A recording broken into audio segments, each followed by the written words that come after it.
हरे कृष्ण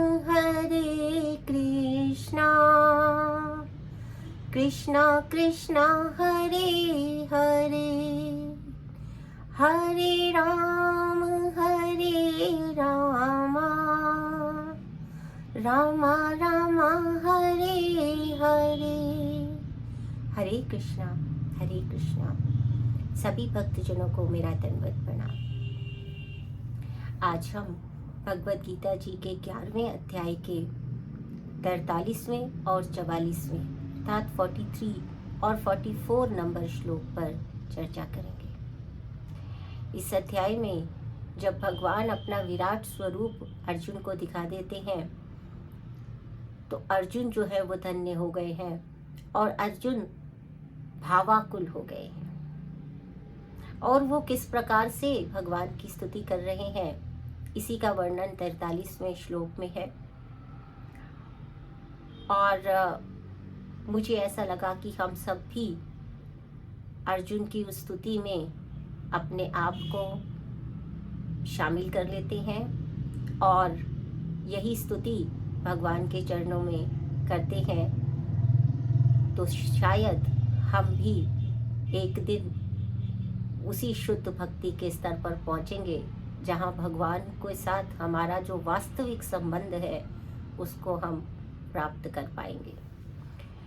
तो अर्जुन यहाँ पर जब पूरा उनका विराट स्वरूप देख चुके हैं उसके बाद वो क्या कह रहे हैं, भगवान से कैसी स्तुति कर रहे हैं। पितासी लोकस्य चराचरस्य, हे भगवान आप सभी चर और अचर लोक के पिता हैं। त्वमस्य पूज्यश्च गुरुर्गरीयान, आप जो हैं वो सारे संपूर्ण जगत के गुरु हैं और गुरुओं के भी पूज्य हैं, क्योंकि आपसे बड़ा गुरु कोई है ही नहीं।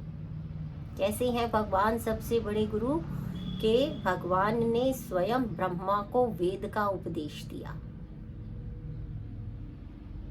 तो इससे बड़ा गुरु और कौन होगा। इसलिए सभी गुरुओं के आप पूज्य हैं, आप सबसे विशिष्ट गुरु हैं, सबसे बड़े गुरु हैं भगवान। और क्या कह रहे हैं, ना त्वम समो अपि अत्यधिकः कुतो अन्यो, अर्थात आपके समान कोई आपके समान भी नहीं है और ना ही अधिक है। कहीं भी आपके ना कोई समान है ना अधिक है। लोकत्रये अपि अप्रतिम प्रभावः, तीनों लोकों में आपका जो प्रभाव है वो अचिंत्य है, उसे कोई भी नहीं जान पाता है। तो यहाँ पर जो अर्जुन है वो भगवान से कह रहे हैं कि आप सभी दृश्य जगत के पिता हैं, परम पूज्य महान आध्यात्मिक गुरु हैं। ना कोई आपके तुल्य है और ना ही कोई आपके समान हो सकता है। और ऐसे अतुल शक्ति वाले प्रभु आपसे बढ़कर लोकों में और कौन हो सकता है। कुतो अन्य, कौन हो सकता है, कोई हो ही नहीं सकता, क्योंकि आपने स्वयं ब्रह्मा जी को वेदों का उपदेश दिया है। और फिर जो श्वेताश्वतर उपनिषद है उसमें भी ऐसी ही भावना व्यक्त की गई है, न तस्य कार्यम कारणम च विद्यते, वो उनका कोई कारण या कार्य नहीं जाना जा सकता है, नहीं जाना गया है अभी तक। और ना तत्समश्व अधिकश्च दृश्यते, ना उनके समान ही कोई है ना ही उनसे अधिक कोई दिख सकता है। हरे कृष्णा। तो यहाँ पर इन दोनों उपनिषद में भी और स्वयं अर्जुन भी यही कह रहे हैं। यही नहीं, अध्याय 4 में भगवान कृष्ण ने स्वयं ये कहा है। वो क्या कह रहे हैं, जन्म कर्म च मे दिव्यम एवं यो वेति तत्वतः, अर्थात जो व्यक्ति तत्व से सत्यता से यथार्थ को समझते हुए यह जान लेता है कि मेरे कर्म और जन्म और कर्म दोनों ही दिव्य है, तो क्या होता है, त्यक्त्वा देहम पुनर्जन्म नैति मामेति सो अर्जुन, अर्थात वो जब इस संसार में देह का त्याग करता है तब वो इस भव सागर में दोबारा आकर नहीं पड़ता है, उसका पुनर्जन्म नहीं होता है। वो कहाँ होता है? वो मेरे ही परायण हो जाता है। मामेति सो अर्जुना, मुझे ही वो प्राप्त करता है। तो भगवान के ये जो अचिंत्य शक्ति है, क्योंकि हमें लगता है कि जैसे हमारी इंद्रियां हैं वैसे ही भगवान की इंद्रियां हैं, या भगवान जो अवतरण लेकर, जो उस समय भगवान कृष्ण जो है वो अर्जुन के सखा के रूप में, सारथी के रूप में हमें दिखाई दे रहे हैं, तो उनकी भी इंद्रियां हैं। परंतु सत्य ये नहीं है। उन्होंने कहा दिव्यम, दिव्य है। दिव्य का अर्थ ये है कि जिन्हें हम इन सीमित साधनों से, हमारी इन भौतिक इंद्रियों से कभी देख समझ नहीं पाते हैं, वही दिव्य है। तो जो भगवान है, उनकी इंद्रियां, मन और वो स्वयं एक ही हैं। वो तीनों अभिन्न हैं। वो हम जैसे भौतिक प्राणियों के समान जो इंद्रिय, मन और आत्म विषय में भिन्न भिन्न हैं, लेकिन भगवान जो है वो, उनका ये सब कुछ एक ही है।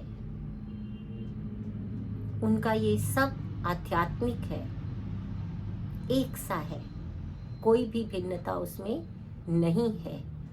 तो यहाँ पर चैतन्य चरितामृत में भी आया कि एकलय ईश्वर कृष्णः और आरस भृत्यः, यानी कि एक कृष्ण ही सब कुछ है और बाकी सब क्या है? उनके दास है। तो इस प्रकार से अर्जुन जो है वो भगवान कृष्ण की स्तुति कर रहे हैं, क्योंकि उन्होंने जब उनके विराट स्वरूप को देख लिया तब उन्हें ज्ञान हुआ कि अरे ये मैं क्या कर रहा था। मैं तो उन्हें कभी सखा कह रहा था, कभी सारथी कह रहा था, कभी कैसे बुला रहा था, कभी नाम से बुला रहा था। ये तो भगवान है और इनकी अचिंत्य शक्ति है। तब वो अपने भावनाओं को जो है वो संयमित नहीं कर पा रहे हैं, और उसी में उन्होंने भगवान की इस प्रकार से स्तुति की, उनका महात्म्य गाया, उनका गुणगान किया। और उसके बाद क्या किया? 45वें श्लोक में वो क्या कर रहे हैं कि वो भगवान से अब प्रार्थना कर रहे हैं कि मुझे आप क्षमा कर दीजिए। हम भी, यदि आप देखेंगे, हम सब भी ऐसा ही करते हैं। हमारे जीवन में कई प्रकार की परिस्थितियां आती हैं जिनका कि हमको कोई कारण समझ में नहीं आ रहा होता है, तो हम वो लांछन जो है वो भगवान पे लगा देते हैं कि भगवान जो है वो पार्शियलिटी करते हैं और मेरे साथ बुरा करते हैं, दूसरों के साथ अच्छा करते हैं, और भगवान ने जो है वो मेरे भाग्य में ऐसा सब लिख दिया है। इस प्रकार से कई शिकायतें करते हैं। कभी कभी भगवान की पूजा भी करते हैं, परंतु भगवान के साथ में झगड़ते भी हैं। तो अर्जुन यहाँ पर एक सामान्य व्यक्ति को का प्रतिनिधित्व कर रहे हैं, जबकि ऐसा नहीं था। अर्जुन स्वयं एक महापुरुष थे और वो भगवान के सखा स्वरूप में वहाँ पर थे, और उन्होंने ये सारी जिज्ञासाएं जो हैं वो हम सारे जो सामान्य भौतिक प्राणी इस कलयुग में आए हैं उन सब के भी भले के लिए भगवान से इतनी जिज्ञासाएं की, और भगवान ने भी अर्जुन के माध्यम से हम सबको ये शिक्षाएं दी। इसलिए भगवत गीता एक महान ग्रंथ है जिसने कि सदैव हम सब जीवों को इस बद्ध भौतिक जगत से हटाने के लिए, मुक्त करने के लिए ये सारा ज्ञान हमें प्रदान किया हुआ है। ये भगवान के स्वयं के मुख से निकला हुआ ज्ञान है। अर्थ इसलिए इसका ना इस ज्ञान के भी सम कोई हो सकता है, ना ही इससे अधिक कुछ हो सकता है। ये भी हमें समझना चाहिए। तो अर्जुन कैसे भगवान से स्तुति कर रहे हैं, और हमने जैसा कि उनकी स्तुति में हम जो है वो स्तुति करते हुए भी उनके साथ आए हैं, इसी तरह से हम भगवान से निवेदन करने में भी हम अर्जुन के साथ में चलते हैं। तस्मात् प्रणम में प्रणिधाय कायम, इसलिए क्योंकि आप महान हैं, आप सबसे ऊपर हैं, आपके समान कोई नहीं है, आपके सभी कर्म और जन्म दिव्य है, ये जानकर तस्मात् इस कारण से प्रणम में प्रणिधाय कायम, मैं अपना जो है वो झुकाकर, अपने शरीर को झुकाकर आपके सामने जो है दंडवत प्रणाम करता हूँ। प्रसादये त्वाम अहम ईशम ईड़यम, अर्थात हे पूज्य, आप मुझे जो है मैं मुझसे प्रसन्न हो, आप मुझसे प्रसन्न हो। ईडियम अर्थात पूज्य, ईशम अर्थात भगवान, आपसे प्रार्थना है कि आप प्रसादये त्वाम अहम, मुझ पे जो है वो आप प्रसन्न हो जाए। कैसे प्रसन्न हो जाए, कैसे अपनी जो भावुक प्रार्थना है, वो जो निवेदन है कैसे कर रहे हैं अर्जुन। पितेव पुत्रस्य, जैसे पिता अपने पुत्र को क्षमा कर देता है। हम देखते हैं बच्चे कुछ भी करते रहते हैं, लेकिन जो संरक्षक है, जो पालक है उसका पिता, वो उनकी सारी जितनी भी उसकी त्रुटियां होती हैं उन सबको वो कैसे करते हैं, क्षमा कर देते हैं। सखेव सख्यु, जैसे हमारा कोई बहुत प्रिय मित्र होता है, यदि कोई हमसे कुछ ऐसी बात भी कर जाता है जो उसे नहीं करनी चाहिए थी, तो भी हम क्या करते हैं, उसको उसकी उपेक्षा कर देते हैं। हमारी मित्रता में कोई कमी नहीं आती, क्योंकि हम उसके, वो हमारा सदमित्र है। तो इसलिए जैसे पितेव पुत्रस्य सखेव सख्युः प्रिया प्रियार्हसि देव सोढ़म, जैसे कि जो एक प्रिय है, जैसे एक मान लीजिए युगल है, तो उसमें जो प्रिय या प्रिया एक दूसरे के प्रति कोई अपराध भी कर देते हैं, तो भी स्नेहवश वो एक दूसरे को क्षमा कर देते हैं।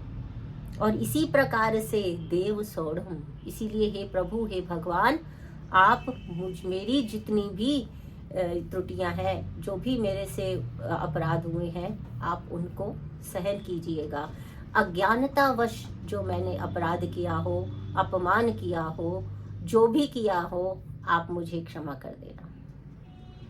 तो हम भी भगवान से इन्हीं शब्दों में भगवान से ये प्रार्थना करते हैं कि हम आपके सामने नतमस्तक हैं, हम अपना दंडवत प्रणाम करते हैं, आप हम पे प्रसन्न हो जाइए, बिल्कुल वैसे ही जैसे पिता अपने पुत्र के अपराधों को क्षमा करता है, एक सखा अपनी सखी या दूसरे सखा को क्षमा करता है, एक प्रिय अपनी प्रिया को क्षमा करता है, उसी प्रकार हे प्रभु, आप हमारे जो अपराध हैं, हमसे जो भी भूल हुई है, आप उसको सहन कर लीजिए, अर्थात आप हमें क्षमा कर दीजिए। तो विनीत भाव से हम ये स्वीकार करते हुए कि भगवान ही सब कुछ है और वसुदेव से आगे और समान कुछ भी नहीं है, इस प्रकार उनकी स्तुति करते हुए अपने अपराधों को क्षमा करने के लिए निवेदन करते हैं। हरे कृष्णा कृष्ण कृष्णा हरे हरे, हरे रामा राम रामा हरे हरे।